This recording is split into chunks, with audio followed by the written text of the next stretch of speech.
मेरे राम, मेरे राम, मेरे राम, सारी दुनिया से प्यारा तेरा नाम। मेरे राम, मेरे राम, सारी दुनिया से प्यारा तेरा नाम। सारी दुनिया से प्यारा तेरा नाम।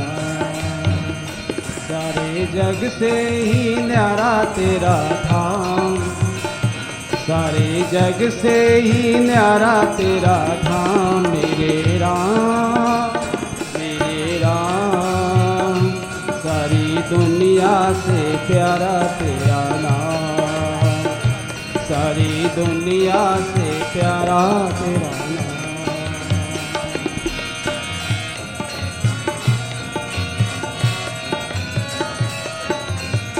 मन की भटकन जग की उलझन, मन की भटकन जग की उलझन, सब पल में मिट जाए, सब पल में मिट जाए। मन हो निश्चल जग हो उज्जवल, मन हो निश्चल जग हो उज्जवल, नाम तेरा जो गाए, नाम तेरा जो गाए। श्याम तुझ में, राम तुझ में, श्याम तुझ में, राम तुझ में, मैं तो लखता हूँ चारों धाम। मैं तो लखता हूँ चारों धाम। मेरे राम, मेरे राम, सारी दुनिया से प्यारा तेरा नाम। सारे जग से ही न्यारा तेरा धाम। सारे जग से ही न्यारा तेरा धाम। मेरे राम, मेरे राम, सारी दुनिया से प्यारा तेरा नाम।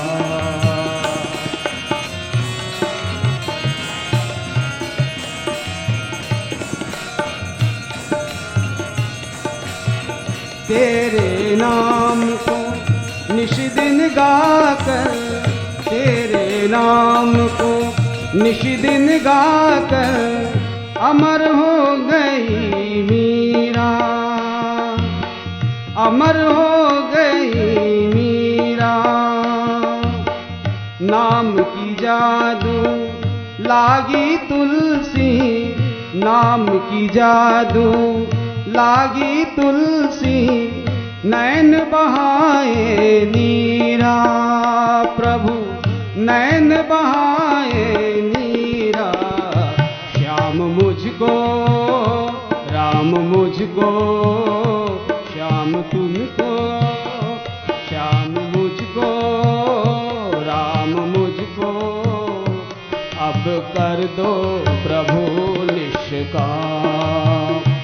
अब कर दो प्रभु निष्काम। मेरे राम, मेरे राम, सारी दुनिया से प्यारा तेरा नाम। श्री कृष्ण गोविंद हरे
श्री राधे राधे राधे वृंदावन बिहारी लाल की जय। राधा रानी की जय। प्रभु की कृपा से श्री रामनवमी का मंगलमय उत्सव भक्ति आश्रम में प्रारंभ हो रहा है।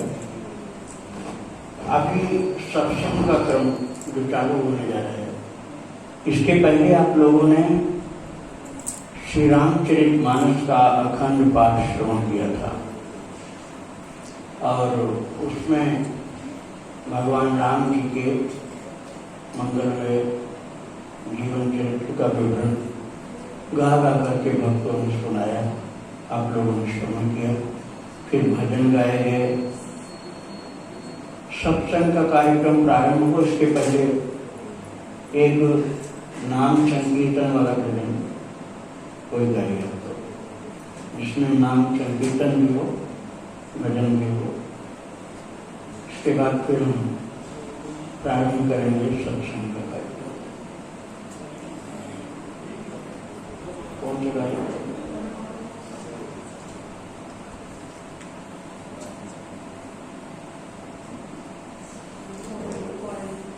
राधे श्याम श्याम बोल, सीताराम राम बोल।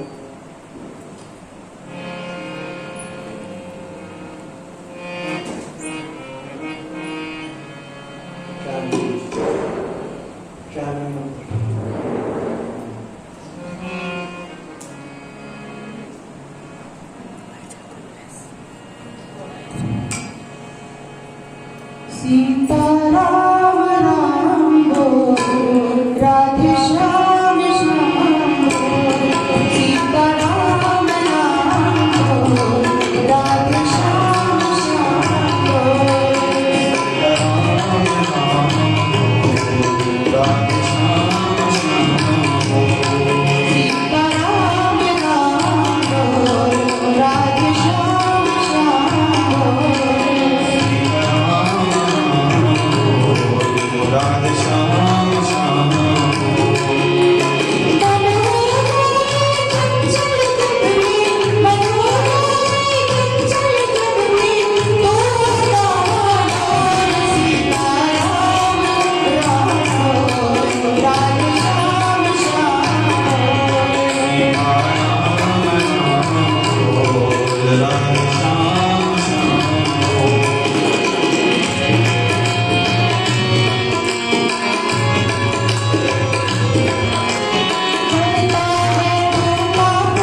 रानी की जय।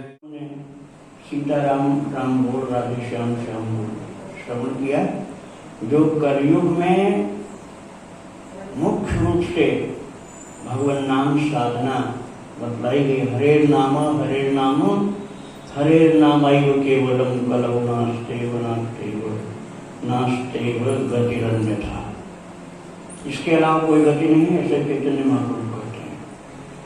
तो सत्संग में पहले मैं एक प्रश्न का पत्र ले रहा हूँ, जिसमें जिज्ञास ने पूछा है कि नवधा भक्ति एक तो रामायण में लिखा है, प्रथम भगत संतन का गंगा दूजे रति हरि कथा प्रसंग, और दूसरी नवधा भक्ति भागवत जी में लिखी हुई 7वें स्कंद में श्रवणम कीर्तनम विष्णु स्मरणम पाद सेवनम अर्चनम वंदनम दास्यम सक्षम आत्मनिवेदनम, प्रहलाद जी ने बताया। तो इन दोनों में से कौन सा हमारे लिए लागू पड़ता है? दोनों में से कई लोग बोले थे कौन सा सही है? सही तो दोनों ही है, लेकिन पात्र भेद से हमारे लिए वरेण्य कौन सा है ये समझना है। शबरी मैया एक विरक्त संत थी, जंगल में रहती थी, घनघोर जंगल में रहती थी, जहाँ कोई गांव नहीं था, कोई शहर नहीं था। तो उनके गुरुदेव मतंग ने उनको वन के अनुसार साधना बताई थी। उसी तरह से भगवान राम जी ने बताया वनवासी वाली साधना। प्रथम भगति संतन कर संगा, पहली भक्ति संतों का साथ करो। वृंदावन में शरण है, अयोध्या में शरण है, जहाँ जहाँ तीर्थ है वहाँ संत मिल जाएंगे, और जगह खोजना बहुत कठिन काम होता है। तो ये विरक्त लोगों के लिए ज्यादा उपयुक्त है शबरी माता वाली नवधा भक्ति। और जो प्रहलाद जी के चरित्र में वर्णन आता है 7वें स्कंद में, वहाँ श्रवणम कीर्तनम विष्णु स्मरणम पाद सेवनम, श्रवण भक्ति।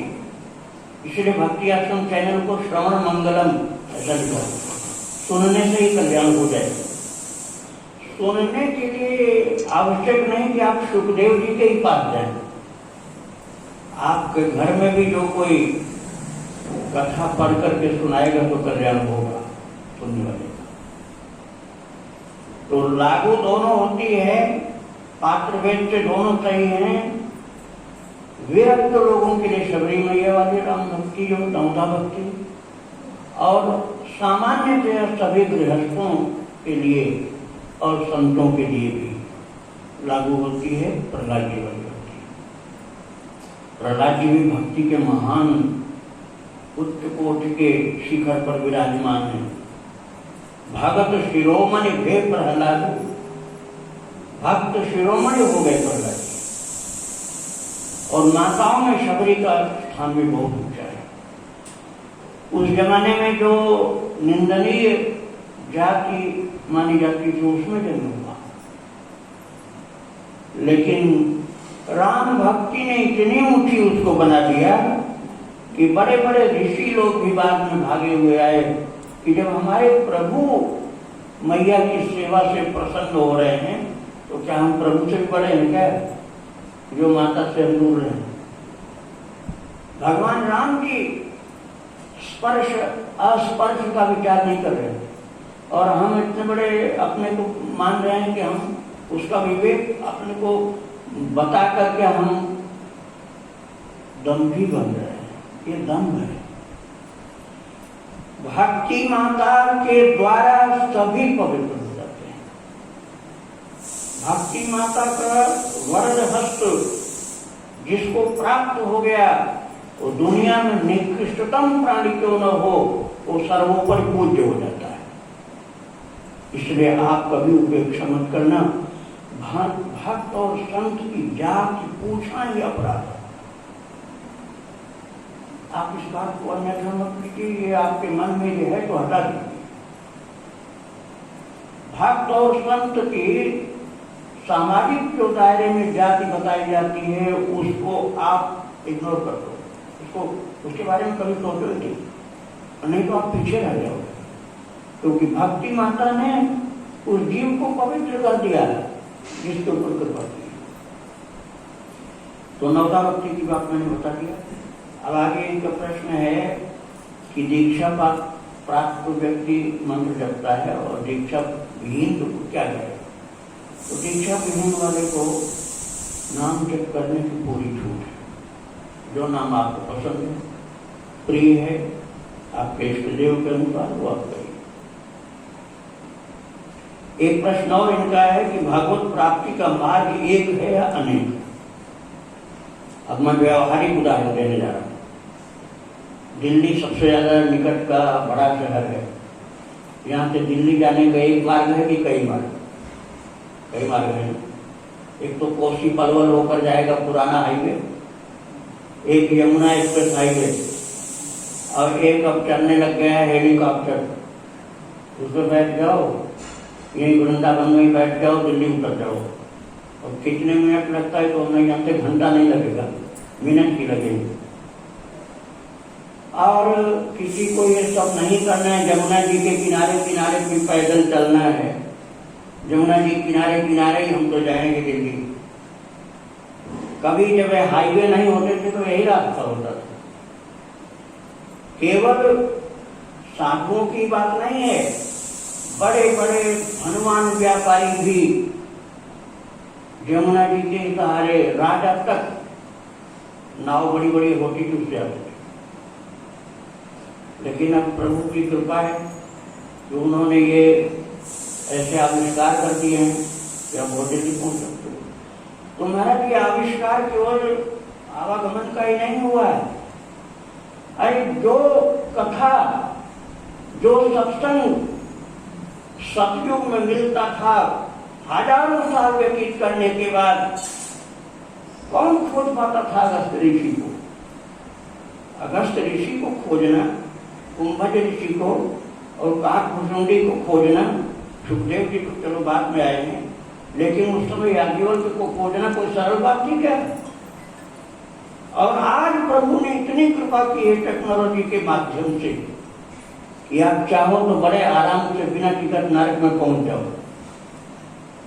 और यदि आप चाहो तो उसी टेक्नोलॉजी को सही ढंग से इस्तेमाल करके आप अपने घर में बैठे इतने बड़े प्रभु प्रेमी बन जाओगे कि आपको देख करके लोग चकित होंगे कि भाई इतना भगवान का प्रेम कहाँ से इनको मिल गया। ये तो रोते रहते हैं, भगवान के ध्यान में डूबे रहते हैं, भगवान इनके साथ लीला करते हैं। और इसी का उदाहरण है हमारे सत्संग में आज पधारी हुई मोहिनी दासी। तो सभी वो आने वाली थोड़ी देर पर स्टेज पर, वो टेक्नोलॉजी के माध्यम से ही सत्संग का खूब लाभ प्राप्त किया। पिछले जन्म की साधना होगी वो भी बात है। भगवान ने कितनी कृपा की उसका वर्णन करना असंभव है। इतने इतने अनुभव, इतनी इतनी लीलाएं हुई उनके साथ, वो भी मैं आपको सुनाऊंगा। एक थोड़ा सा प्रश्न और रह गया, छोटा सा, कि रामचरितमानस में लिखा है कि शंकर भजन बिना नर भगत न पावे मोर। देखिए, किसी का दुराग्रह हो तो मैं उसको नहीं समझा पाऊंगा, अन्यथा मैं प्रयत्न करूंगा कि आपके दिमाग से डाउट निकल जाए। देखिए, श्री संप्रदाय का जो रामानुजी मत है, रामानुजाचार्य जी का जो श्री संप्रदाय है, हमारे महाराज जी रामानुजाचार्य जी श्री दीक्षित हैं उसी परंपरा में। तो आप लोगों को शायद कम पता होगा ये कि रामानुजाचार्य जी महाराज के जितने मंदिर हैं उस परंपरा के किसी भी आश्रम में शिव जी का मंदिर नहीं है।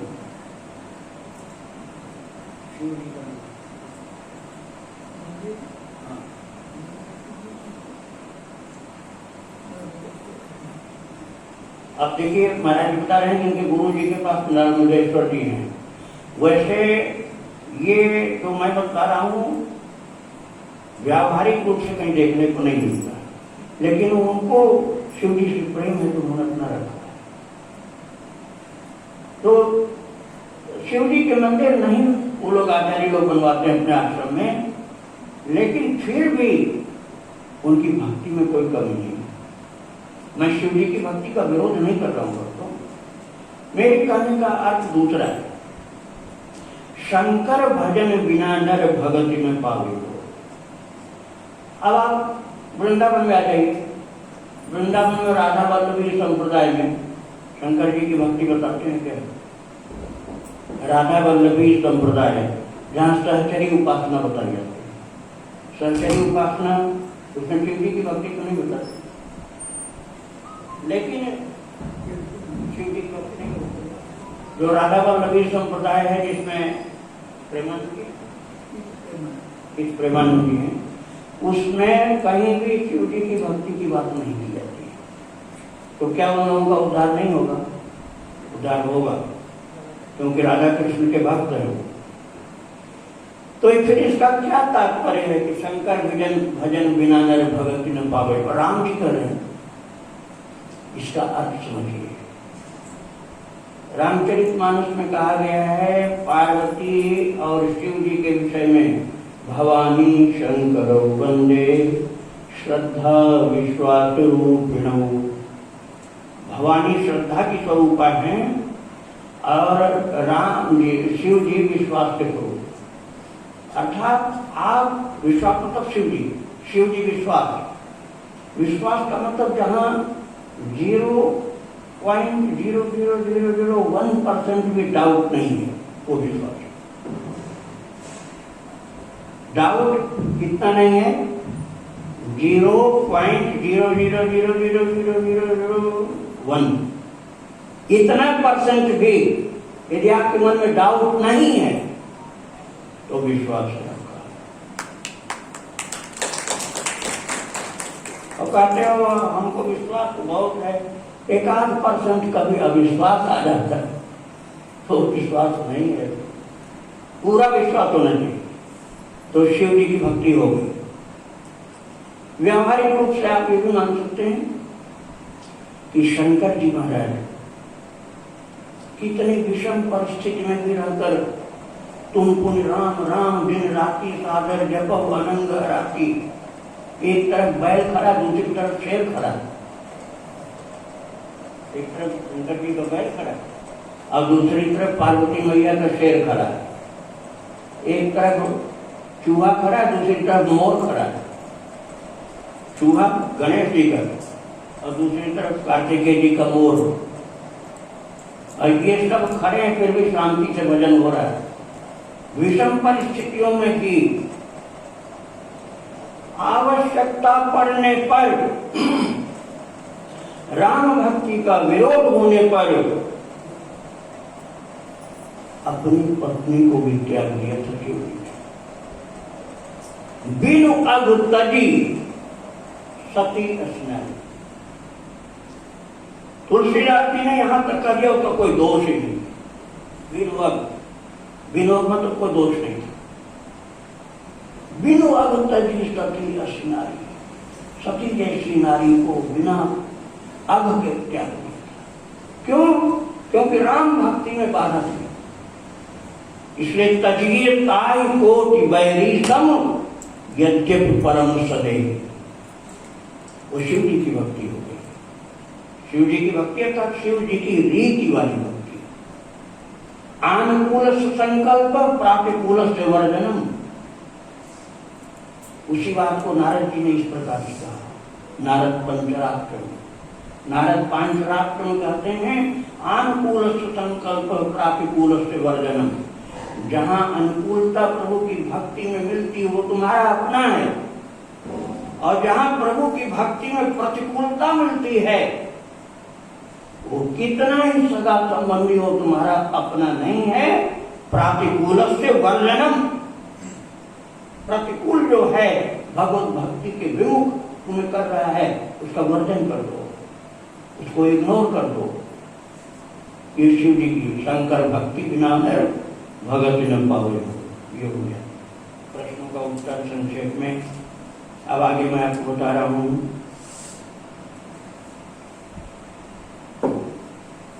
मैं अभी कह रहा था कि जो प्रभु की कृपा से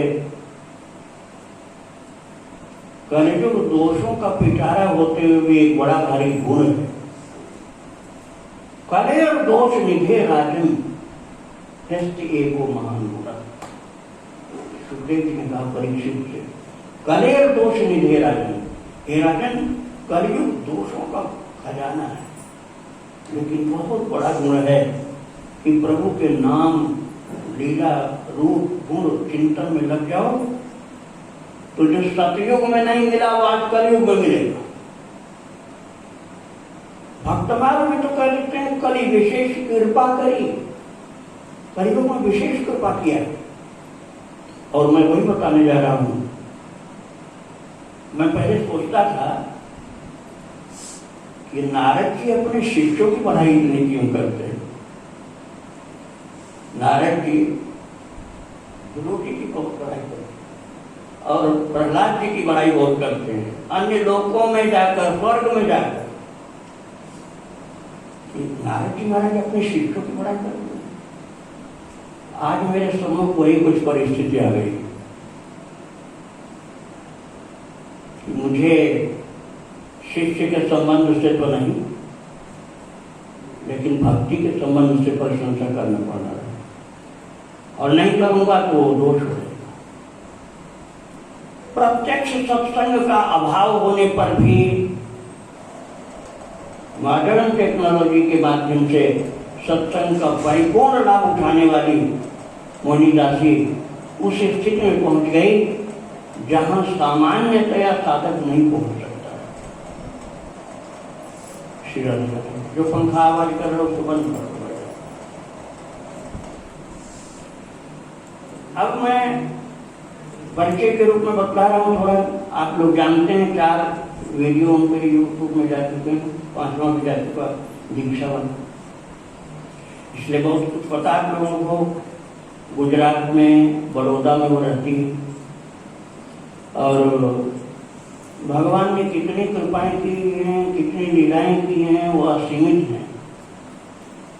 इनमें एक एक करके बताऊं तो बहुत समय जाएगा, लेकिन आप अपने बच्चे को लीजिए तो बच्चा बड़ा हो, छोटा नहीं बड़ा हो, और आपको खिलाना चाहता है तो आप प्यार से कहो कि पहले तुम खाओ बेटा, और बेटा कहेगा कि नहीं पहले आप खाओ, फिर भी मुस्कुरा करके पिता या माता कहेंगे नहीं पहले तुम खा लो, तो पता चलता है ना कितना चाहते हैं बच्चे को। ऐसे ही भगवान कृपा करके मोहिनी को पहले खिलाते हैं। आप ये मत समझना कि ये कोई प्रशंसा की बात, ये सत्य बात है। और महाराज कितनी बातें तो ऐसी हैं कि मैं बोल नहीं पाऊंगा, और वो भी आपके सम्मुख नहीं बोल पाएंगे।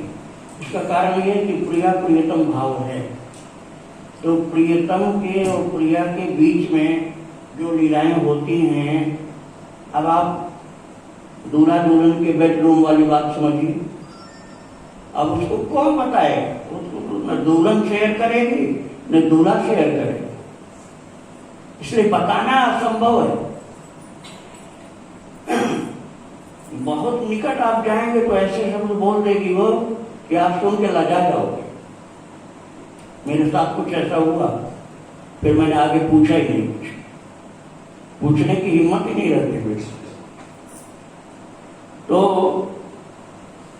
अब मैं यहाँ की बात बताऊं। मैंने अभी थोड़े दिन 15 दिन 20 दिन पहले की बात,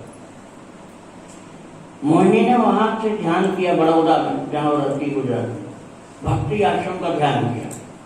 भक्ति ध्यान करती रहती वो, दिन रात चलता।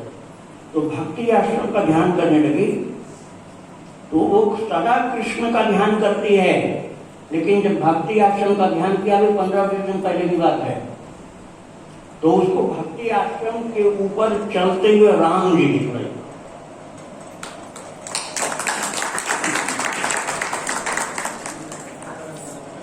तो उसने हमको फोन किया, मोहिनी ने हमको फोन किया, क्या बात करनी जा रही बंद कर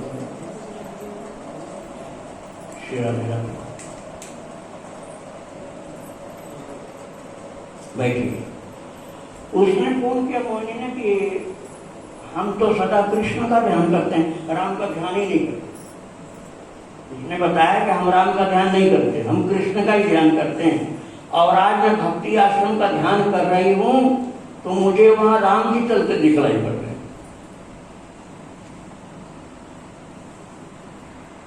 आश्रम के ऊपर राम जी चल रहे हैं। ये क्या बात है? वो आई नहीं थी तब तक यहाँ नहीं आई थी। तो हमने कहा अच्छा ये बात है, कृष्ण का ध्यान करती हो लेकिन कृष्ण की जगह राम चल रहे हैं। तो हमने कहा उसका बड़ा गहरा कारण है। हमारे प्रभु के इस आश्रम में राम नाम बैंक है, उसमें इतना राम जी है, इतना राम जी है कि राम ही राम चल रहे हैं।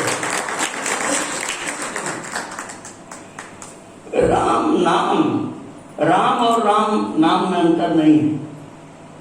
900 युगल नाम अर्थात सीताराम।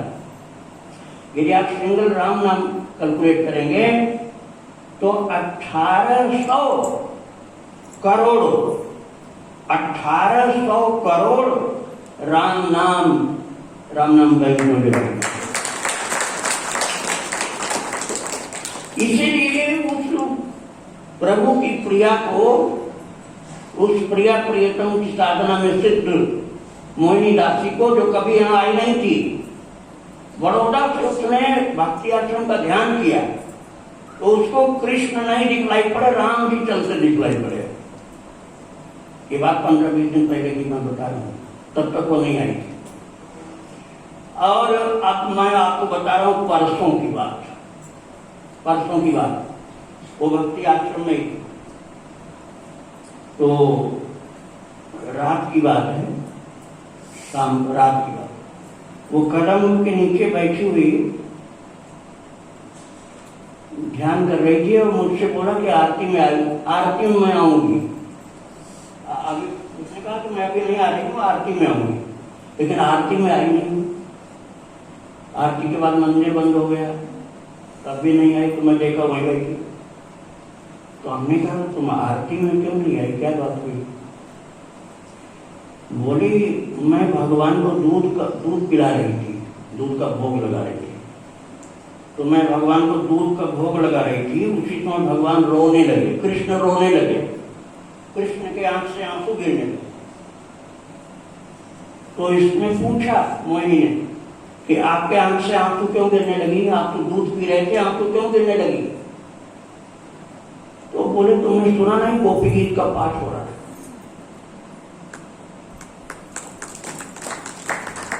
ये बात परसों की है, परसों शाम की। वो आरती में नहीं आई, जबकि उसने कहा था कि मैं आरती में आऊंगी, और आरती में नहीं आई। मंदिर बंद भी हो गया, तब मैं गया। मैंने पूछा आरती में क्यों नहीं आई? तो बोली मैं दूध पिला रही थी, भगवान को दूध का भोग लगा रही थी और उनके आंख से आंसू गिरने लगे। तो मैंने पूछा कि आपके आंख से आंसू क्यों गिर रहे? तो बोले कि तुमने सुना नहीं, गोपी गीत का पाठ होने लगा। हाँ, नहीं, उसको ये मालूम नहीं था कि रोजाना होता है। उसने ये समझा कि कोई गोपी गीत पढ़ने लग गया अचानक।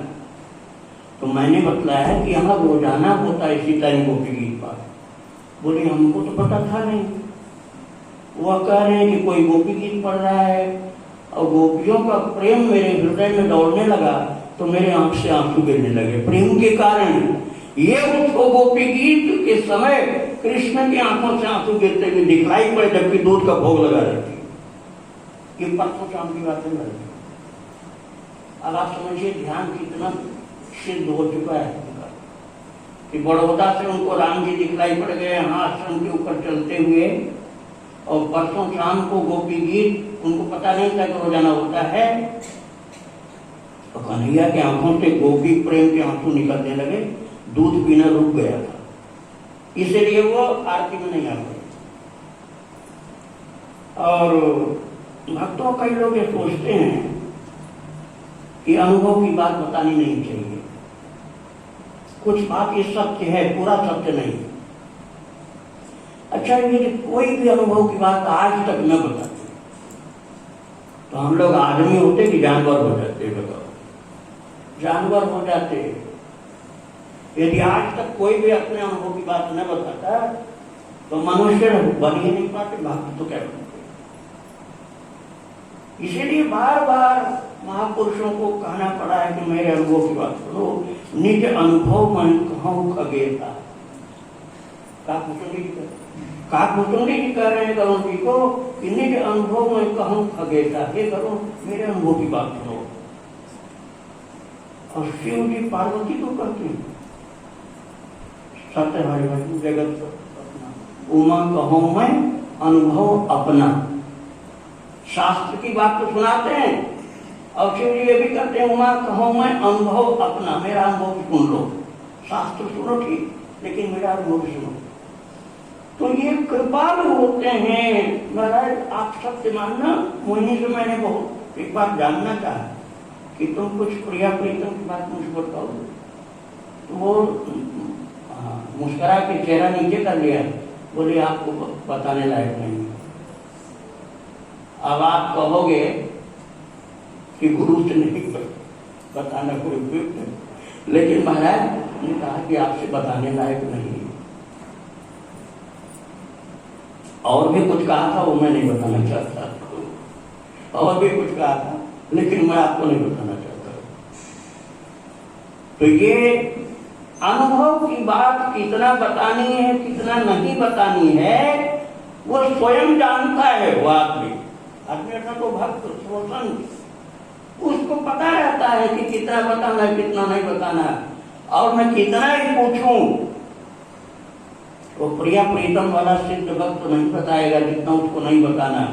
वो कहेगा कि आप ये मुझसे मत पूछिए, ये हमारे और हमारे प्रियतम के बीच की बात है, इसको मैं नहीं बता सकता। तो नहीं बताएगा। तो वो अनुभव शेयर जो करते हैं ना, वो उतना ही करते हैं जिससे आपका कल्याण हो। वो अनुभव उतना ही बताते हैं जिससे आपका कल्याण हो। तो आप ये तर्क नासमझी का मत करिए कि आप अपने बातों को खोल करके बताने लगे। अरे आपकी बातों को सब खोल के नहीं बताने, अपनी बातों को सब नहीं बताएंगे खोल के। वो उतना ही बताएंगे जितना समझते बताने लायक, और नहीं बता सकते हैं क्योंकि उनको एक डर रहता है कहीं भक्ति माता का, भगवान के भक्त का और भगवान का अपमान न हो जाए। मैंने कुछ ऐसी बातें बता